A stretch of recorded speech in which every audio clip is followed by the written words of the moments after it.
नमस्कार, मैं आपके साथ अंजना और आप देख रहे हैं सिरोही टुडे। आइए नजर डालते हैं आज की खास खबर पर। बीजेपी ने छत्तीसगढ़ और मध्य प्रदेश के बाद राजस्थान में चौंकाया, भजन लाल शर्मा को बनाया सीएम। राजस्थान में भी नए सीएम को लेकर सस्पेंस मंगलवार 12 दिसंबर को खत्म हो गया। बीजेपी विधायक दल का नेता भजन लाल शर्मा को चुना गया है। इसी के साथ बीजेपी ने एक बार फिर चौंकाते हुए नए चेहरे को मौका दिया है। बीजेपी ने इसी के साथ 3 हिंदी भाषी राज्यों छत्तीसगढ़, राजस्थान और मध्य प्रदेश में हुए विधानसभा चुनाव में बीजेपी ने जीत हासिल कर सीएम चुन लिया है। विष्णुदेव साय बुधवार 13 दिसंबर को रायपुर के साइंस कॉलेज मैदान में छत्तीसगढ़ के मुख्यमंत्री के रूप में शपथ लेंगे। वहीं मध्य प्रदेश के मनोनीत मुख्यमंत्री मोहन यादव ने सोमवार 11 दिसंबर को कहा कि नई सरकार का शपथ ग्रहण समारोह 13 दिसंबर को होगा। मध्य प्रदेश, छत्तीसगढ़ और राजस्थान में बीजेपी ने चौंकाते हुए तीनों राज्यों में नए चेहरे को चुना। ऐसा इसलिए क्योंकि राजनीतिक गलियारों में मध्य प्रदेश के सबसे ज्यादा लंबे समय तक सीएम रहे शिवराज सिंह चौहान और पूर्व केंद्रीय मंत्री नरेंद्र सिंह तोमर सहित कई नेताओं का नाम चल रहा था। लेकिन बीजेपी ने अन्य पिछड़ा वर्ग ओबीसी समाज से आने वाले मोहन यादव को चुना। वहीं छत्तीसगढ़ में पार्टी ने आदिवासी नेता विष्णुदेव साय पर दांव लगाया। यहाँ पर पूर्व सीएम रमन सिंह और बीजेपी के प्रदेश अध्यक्ष अरुण साव का नाम चल रहा था। माना जा रहा है कि बीजेपी ने ये फैसले आगे साल होने वाले लोकसभा चुनाव को देखते हुए लिया है। विष्णुदेव साय कौन है? सरगुजा क्षेत्र के जशपुर जिले से नवनिर्वाचित आदिवासी विधायक विष्णुदेव साय आदिवासी बहुल जशपुर जिले के एक छोटे से गांव बगिया में रहने वाले एक किसान परिवार से हैं।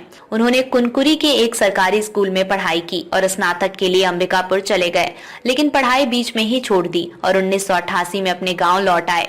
1989 में उन्होंने बगिया ग्राम पंचायत के पंच के रूप में चुने गए और अगले वर्ष निर्विरोध सरपंच बने। साय अविभाजित मध्य प्रदेश में तपकरा जशपुर जिले में से भाजपा के टिकट पर पहली बार विधायक चुने गए थे। 1993 के विधानसभा चुनाव में इन्होंने ये सीट बरकरार रखी। साय ने 1998 में निकटवर्ती पत्थल गांव सीट से विधानसभा चुनाव लड़ा, लेकिन असफल रहे। बाद में वो लगातार 4 बार 1999, 2004, 2009 और 2014 में रायगढ़ लोकसभा क्षेत्र से सांसद चुने गए।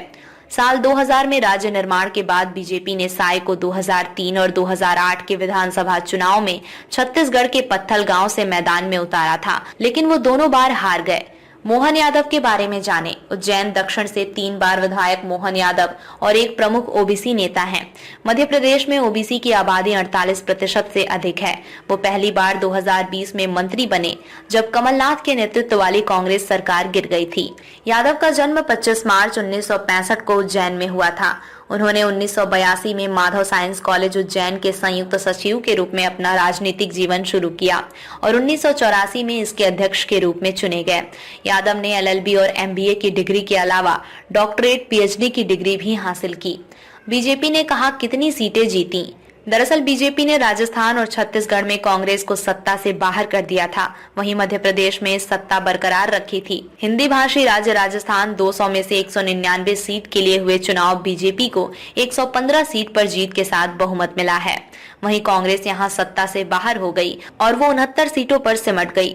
साथ ही भारतीय आदिवासी पार्टी के पास 3 सीटें तो बहुजन समाज पार्टी के खाते में 2 सीटें गई हैं। इसके अलावा राष्ट्रीय लोक दल पार्टी और राष्ट्रीय लोकतांत्रिक पार्टी ने एक सीट पर जीत दर्ज की है।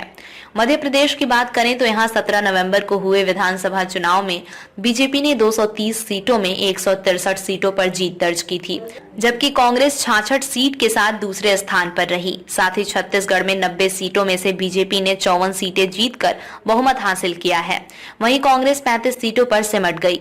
इसके अलावा गोंडवाना गणतंत्र पार्टी 1 सीट जीतने में कामयाब रही। खबरों में अब तक के लिए बस इतना ही। फिर होगी आपसे मुलाकात ऐसी एक खास खबर के साथ। तब तक के लिए नमस्कार और देखते रहिए सिरोही टुडे।